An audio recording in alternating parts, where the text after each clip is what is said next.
সাঙ্গু নদীর মাঝখানে চর পড়ছে। এই দেখেন, দেখছেন বিশাল বড় একটা চর পড়ছে। খরস্রোতা সাঙ্গু নদী, দেখুন কি পরিমাণে নদীর স্রোত। আবার এখানেই পড়ছে চর, তাও আবার বালুর চর না, এটা হচ্ছে পাথরের চর পড়ছে। আপনারা দেখতে পাচ্ছেন কয়েক রকমের পাথর দেখা যাচ্ছে। এই একটা পাথর, এই একটা পাথর, পাথর কয়েক রকমের পাথর আছে। সাদা পাথর আছে, কালা পাথর আছে, তারপরে দেখেন এই দিক কোন ধরনের কালা।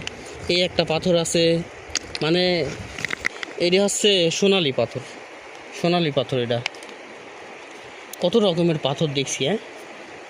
পাথর একটা একটা করে পাথর সংগ্রহ করি, নিয়ে যাব নাকি? নিয়ে যাই, নিয়ে যায় পানির মধ্যে রেখে দেবো। হবে না?